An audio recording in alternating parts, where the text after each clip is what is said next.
Amen. Praise the Lord. தேவனை சந்திக்க ஆயத்தப்படுங்கள் என்ற ஊழியத்தின் சார்பாக உங்கள் ஒவ்வொருவரையும் நான் வாழ்த்தி வரவேற்கிறேன். நிச்சயமாய் கர்த்தர் இந்த செய்தியின் மூலியமாய் உங்களை ஆஸ்வதிக்க போகிறார். ஆமென். இந்த நாளுடைய செய்தியின் தலைப்பு, ஆண்டவரை நாம் வித்தியாசமாய் பார்க்க வேண்டும். எனக்கு அன்பான தெய்வ சொந்தமே, ஏன் நான் இந்த தலைப்புல உங்களோட கூட பேசுகிறேன் என்று சொன்னா, அநேக விசுவாசிகள் சொல்லியிருப்பதை நான் கேட்டிருக்கிறேன்.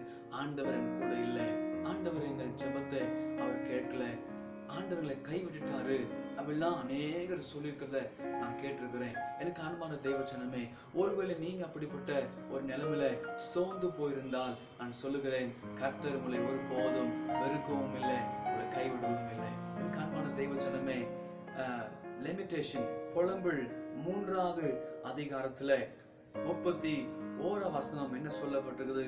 For the Lord will not cast off forever. ஆண்டவர் நம்மை என்றென்றைக்கும் அவர் தள்ளவே மாட்டார். புலம்பல் 3ஆம் அதிகாரம் 31ஆம் வசனம். நீங்கள் அப்படியே 25ஆம் வசனம் 26ஆம் வசனத்தை வாசிக்கும் போது, எனக்கு அன்பான தெய்வ ஜனமே, கர்த்தருடைய குணாதிசயங்கள், ஆண்டவர் எப்படிப்பட்டவர் என்பதை நாம் ரொம்ப தெளிவாய் பார்க்க முடியும். சோர்ந்து போகாதீங்க, மனம் உடைஞ்சு போகாதீங்க, கர்த்தர் நல்லவராய் இருக்கிறார். இந்த புலம்பல் எரேமியா தீர்க்கதரிசி எழுதும்போது அவர் சொல்லுகிறார், கர்த்தர் நம்மளை ஒருபோதும் கைவிடுவதே இல்லை. இன்னைக்கு ஒரு நல்ல ஒரு வார்த்தையை நான் உங்களை பார்த்து சொல்லுகிறேன், ஆண்டவர் உங்களை ஒருபோதும் அவர் தள்ளவே இல்லை. இன்றைக்கு மாத்திரம் இல்லை, அவர் என்றென்றைக்கும் உங்களை தள்ளுவதே இல்லவே இல்லை. சங்கீதம் 86வது சங்கீதம் 15ஆம் வசனத்தை வாசிக்கும் போது, Psalms 86 verse 15, இங்க சங்கீதக்காரன் சொல்லுகிறார், But you, O Lord, are a God full of compassion and gracious, long-suffering and abundant in mercy and truth. எவ்வளவு அழகாய் இந்த சங்கீதக்காரன் கர்த்தரை குறித்து அவர் விவரித்து சொல்லுகிறார் பாருங்க. But you, O Lord, are God full of compassion. ஆண்டவர் எப்படிப்பட்டவர்?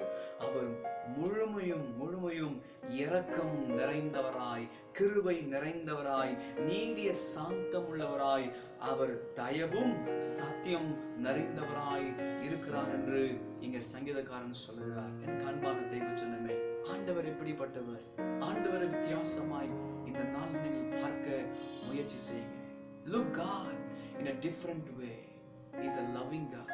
He's a compassionate God. ஆண்டவர் நேசிக்கிற ஒரு தேவன், ஆண்டவர் நம் மீது இரக்கம் உள்ள ஒரு தேவனாய் இருக்கிறார். நம்மளை நேசிச்சபடினால்தான் அவர் இந்த உலகத்துக்கு கடந்து வந்து எல்லா பாடுகளை அவர் ஏற்றுக்கொண்டு, நம்முடைய எல்லா பாவ சாபங்களை ஏற்றுக்கொண்டு அவர் நமக்காக மரித்தார்.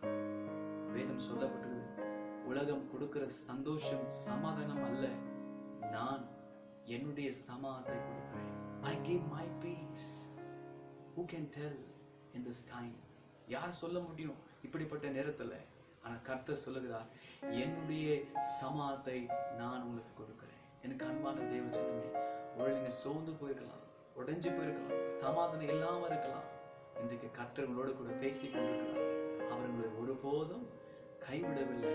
2வது, அவர் மிகவும் இரக்கம் நிறைந்தவராய் இருக்கிறார். உங்கள் மீது இரக்கம் நிறைந்தவராய், கிருபை நிறைந்தவராய் கர்த்தர் இருக்கிறார். யோசுவா 2ஆம் அதிகாரம் 6ஆம் வசனத்திலிருந்து நீங்கள் தொடர்ந்து வாசிக்கும் போது அங்க ஒரு அழகான கதையை நம்ம பார்க்க முடியும். ராஹேப் என்ற ஒரு சகோதரி இஸ்ரவேல் ஜனங்களை அவர் ஒழித்து வைக்கிறதை நம்ம பார்க்க முடியும். அன்பான தெய்வ ஜனமே, இந்த ராஹாப் யார் என்று சொன்னால் ஒரு வேசியின் சகோதரி, விபச்சாரம் பண்ணுகிற சகோதரி. அவளும் அந்த மகளை குறிச்சு கூட வேதத்துல சொல்லப்பட்டிருக்குது. அந்த மகளும் இயேசுடைய வரலாறுல அவ இடம் பிடிச்சிருக்கிறான் அப்படின்னு சொன்னா நல்லா கவனிங்க. ஒரு வேசி, ஒரு விபச்சாரம் பண்ணுகிற மகளை கூட கர்த்தர் நேசிக்கிறார் என்பதை அதை காட்டுகிறது. எனக்கு அன்பான தெய்வ ஜனமே, இஸ்ரவேல் ஜனங்கள் அந்த எரிகோ கோட்டையை வேவு பார்க்க போகும்போது அந்த மகள் சொல்லுகிற வார்த்தை அங்க நீங்கள் வாசிக்கும் போது பார்க்க முடியும். நிச்சயமாய் நீங்கள் ஆராதிக்கிற தேவன் இந்த பட்டணத்தை உங்க கருத்துல கொடுக்க போகிறார். நாங்கள் மிகவும் கலங்கி போயிருக்கிறோம், சோர்ந்து போயிருக்கிறோம். நீங்க நிச்சயமா ஜெயிக்க போகிறீங்க. அப்படி நீங்க ஜெயிக்கும் போது என் குடும்பத்தை என்ன நீங்க நினைவு கூறணும், என்ன அழிச்சிடக்கூடாது, எங்க குடும்பத்தையும் அழிச்சிடக்கூடாது என்று சொல்லி இஸ்ரவேல் ஜனத்தோட கூட அவர் ஒப்பந்தம் பண்றார். அப்போ அந்த ஜனங்கள், வேவு பார்க்க போன ஜனங்கள் சொல்றாங்க, இதே இடத்துல இந்த சிகப்பு இந்த கயிறு நீங்க கட்டி வைங்க, அதுதான் அடையாளம். நாங்க வரும்போது நீங்க உங்க குடும்பத்துல இருக்கிற எல்லாரும் இங்க இருக்கும் போது நிச்சயமா நாங்க எங்க பட்டயம் உங்களை தொடாது. என் அன்பான தேவ ஜனமே, நான் ஏன் இதை சொல்லிட்டு இருக்கிறேன், ஏன் இது வேதத்துல எழுதப்பட்டிருக்க வேண்டும் என்று சொன்னால், ஆண்டவர் ஒரு வேசியை கூட தள்ளவில்லை. He loves everybody. He loves you. இந்த செய்தியை கேட்டுக்கொண்டிருக்கிற நீங்க ஒருவேளை தவறுல விழுந்திருக்கலாம். நீங்க சொல்லலாம், என்னுடைய பாவம் மிக பெரிய பாவம். உங்களுக்கு ஒரு நல்ல வார்த்தை சொல்லுகிறேன், உங்க பாவம் எவ்வளவு பெருசோ அதுக்கு மேலாக என் ஆண்டுடைய அன்பு பெரிதா இருந்தது. எனக்கு அன்பான தெய்வ ஜனமே, ஆண்டவர் அந்த ராகாவுடைய குடும்பத்தை அந்த இடத்துல காத்து கொள்வதை நம்ம பார்க்க முடியும். அந்த ராகாவுடைய குடும்பத்தை அந்த இடத்துல விடுவிக்கிறத பார்க்க முடியும். உங்க நிலைமை, உங்க சூழ்நிலை என்ன இருந்தாலும் சரி, ஆண்டவர் இந்த நேரத்துல அவர் விடுதலை கொடுக்க போகிறார்.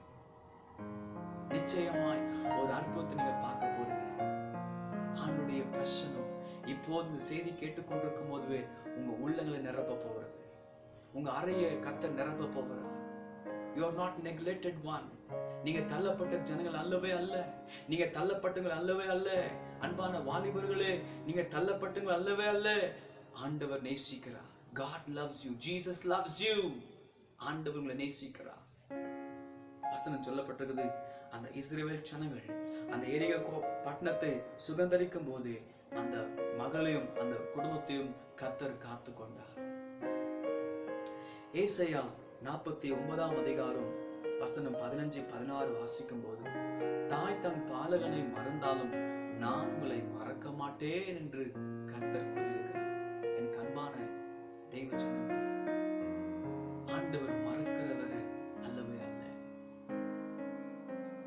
ஒருவேளை சூழ்நிலை நமக்கு விரோதமாய் நம்மளை சுற்றிலும் நாம் தேவனை விட்டு தூரம் இருக்கிற போல அவைகள் காண்பிக்கலாம். ஆனா கர்த்தர் நம்மளை விட்டு தூரம் போகல. அநேகர் சொல்லுவாங்க, ஆண்டவங்களை கைவிட்டுட்டாரு, ஆண்டவர் எங்க கூட இல்லவே இல்லை, அவருடைய கிருபை எங்க கூட இல்லை, அவருடைய பிரசனம் எங்க கூட இல்லை. நான் சொல்லுகிறேன், கர்த்தருடைய கிருபை இல்லை என்று சொன்னா, கர்த்தர் நம்மளை கைவிட்டுட்டார் என்று சொன்னா, நம்ம ஜீவனோடயே இருக்கவே முடியாது. ஹல்லேலூயா. சரி, அன்பான தெய்வ ஜனமே, அருமையான வசனம். தாய் தன் பாலகனை மறந்தாலும் நான் ஒருபோதும் மறக்க மாட்டேன். I will never forget. Even if a mother forgets, I will never forget. அந்த தாய் மறந்து விட்டாலும் நான் மறக்க மாட்டேன். சோ இந்த செய்தியை கேட்டுக்கொண்டிருக்கும் போது கர்த்தரோடு கூட பேசி ஒரு நல்ல வார்த்தை சொல்லுகிறார், நான் உன்னை மறக்கவில்லை. நான் உன்னை மறக்கல. நான் உன்னை மறக்கல. உன்னுடைய நிலைமையை மறக்கல. உன்னுடைய அவமானத்தை நான் மறக்கல. உன்னுடைய எந்த நிலைமையை நான் மறக்கல. நிச்சயமாய் மாற்ற போகிறேன். அந்த ராகாவுடைய மகளை அந்த வீட்டை கர்த்தர் விடுவிச்சது போல உங்களை கர்த்தர் விடுதலை ஆக்க போகிறார். உங்களை நிச்சயமாய் அவர் வெளியே கொண்டு வர போகிறார். எனக்கு அன்பான தெய்வ ஜனமே, believe in God. ஆண்டவரை நம்புங்க. இந்த நேரத்திலே நீங்க தூரம் இல்லை, நீங்க கைவிடப்பட்ட ஒரு ஜனங்கள் அல்லவே அல்ல. கர்த்தர் உங்களை மறக்கவே இல்லை. Remember, keep it in mind, God has not forgotten you. கர்த்தர் உங்களை ஒருபோதும் மறக்கவே இல்லை. உங்களை கர்த்தர் நேசிக்கிறார். ஆமென். யாரும் கண்களை மூடி செவிக்கலாம்.